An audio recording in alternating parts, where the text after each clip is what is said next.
The past few seasons of Overwatch have arguably been some of the best we've had in years. Season 15 and 16 of Overwatch 2 brought genuinely some great features.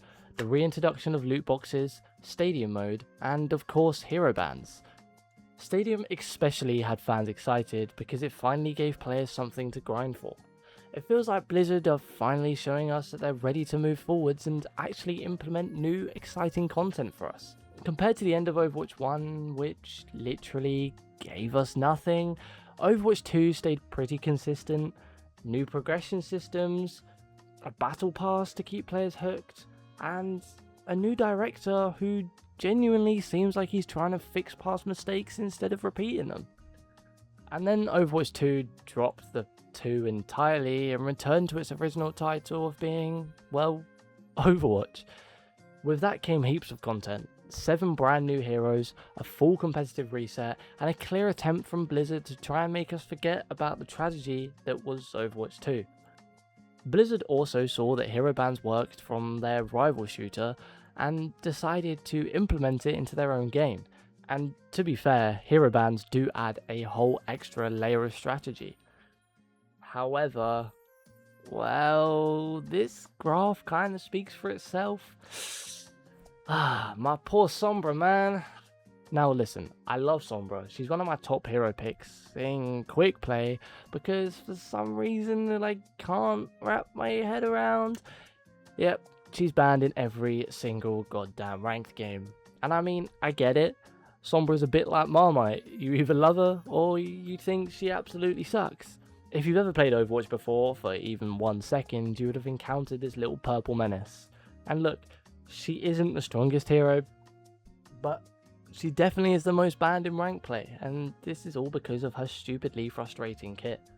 Blizzard have done a great job in keeping the game alive and feeding the player base with new content, but they can't seem to fix one of our most beloved characters, Sombra. So today we're going to dive deeper and break down exactly why she's Overwatch's most controversial pick, and what Blizzard could do to fix this, and some of the problems Sombra is facing in competitive play. I showed you earlier the statistic graph that Blizzard released, and as expected, Sombra sits comfortably at the top. To quote Blizzard's blog that they say about this graph, Sombra leads the PC pack with an impressive 85% ban rate, followed by Zarya at 59% and Doomfist at 43%.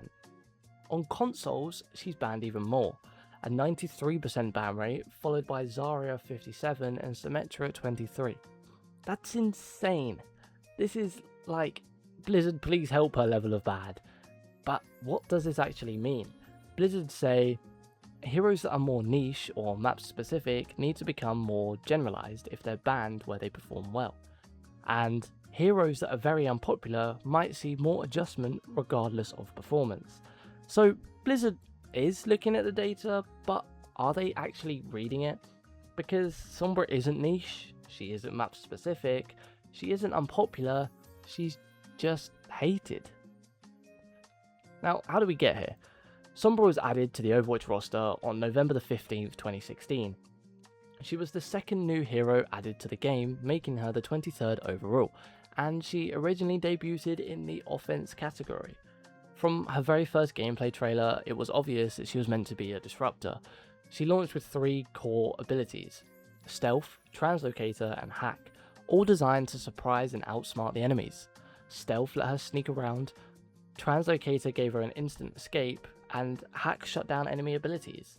Despite being in the offense category, she was never designed to deal high damage. Her strength was purely in interrupting, disabling, and causing chaos for the enemy team. In Overwatch 1, Hack disabled abilities for 6 seconds.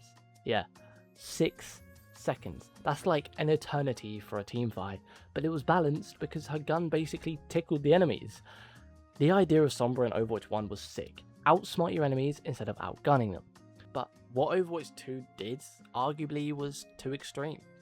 Her Overwatch 1 passive let her see critically low enemies through walls. Great for her sneaky playstyle, but useless without a team follow-up. Then came the launch of Overwatch 2, and with the launch came Sombra's rework. Hack now only lasted 1 second, but to make up, hacked enemies were revealed to your entire team for 8. Sombra also gained a massive 50% damage multiplier on hacked targets.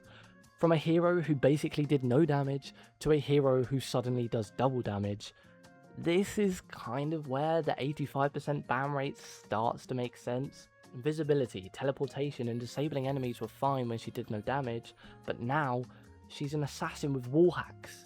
Since then, Sombra has received 4 major reworks across Overwatch 2.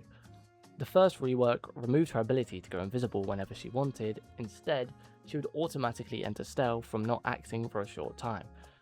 This made room for her new ability, Virus, a damage over time projectile kinda similar to Widowmaker's Venom Mine. Did this fix her problems though? No. Was it fun? Yeah, kinda. But it stripped away her identity. Sombra went from a sneaky backline disruptor to an aggressive DPS that everyone hated. This update also removed her old translocator behaviour. Now she simply teleports to wherever it landed. Now, this is the big question. Should Sombra become a support? This is a long-standing community idea and Blizzard have actually acknowledged it. Moving Sombra to support could solve her ban rate by shifting her role from an irritating assassin to a utility-focused enabler. And she already has healing adjacent mechanics. She can hack health packs, making them respawn 400% faster. She locks down health packs for her team, and she plays around resources and not raw damage. But imagine removing the damage amp, letting her hack teammates to heal, giving her a cleanse like Kiriko, or a passive healing like Lucio or Zenyatta. She wouldn't need to be a full healer, just a supportive disruptor who now has a purpose to stay with her team instead of hunting the backline. Her abilities are fun and unique, but maybe she's just simply in the wrong category. Anyways, that's just about enough yapping from me. I do genuinely hope Sombra gets fixed because frankly I love playing her, but I don't because I simply can't. Anyways, see you later.